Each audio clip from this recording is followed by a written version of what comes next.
Prezident İlham Əliyev və birinci xanım Mehriban Əliyeva bugün Cəbrayıl rayonunun Şükürbəyli kəndinin açılışında iştirak ediblər və burada inşa edilən məktəbdə yaradılan şəraitlə tanış olublar.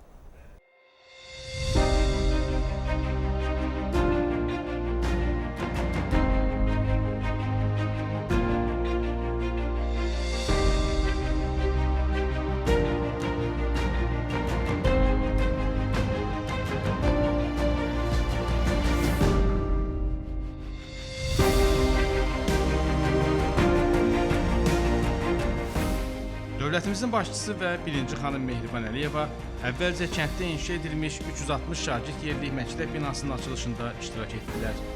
Cəbrayıl, Qubadlı və Zəngilan rayonlarında Azərbaycan Respublikası Prezidentinin xüsusi nümayəndəsi Vahid Hacıyev, Qaçqınların və Məcburi Köçkünlərin İşləri üzrə Dövlət Komitəsinin sədri Rövşən Rızayev Şükürbəyli kəndində görülmüş işlər barədə dövlətimizin başçısına və birinci xanıma məlumat verdilər. Şükürbəyli Cəbrayıl rayonunun eyni adlı inzibati ərazi dairəsində, rayon mərkəzindən 18 km cənub-şərqdə düzənlik ərazidə yerləşir. Kənd 1993-cü ildə Ermənistan Silahlı Qüvvələri tərəfindən işğal edilib. İşğaldan əvvəl kənddə məktəb, klub, kitabxana və xəstəxana fəaliyyət göstərir.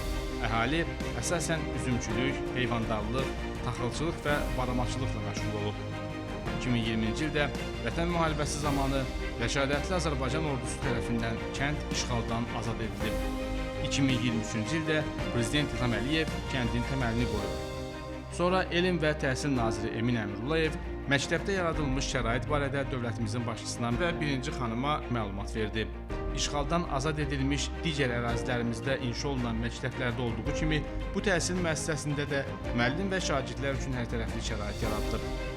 Məktəbdə tədrisin yüksək səviyyədə aparılması üçün zəruri fən kabinetləri, həmçinin fizika, kimya, biologiya laboratoriyaları, informatika, texnologiya, ibtidai hərbi hazırlıq sinifləri var.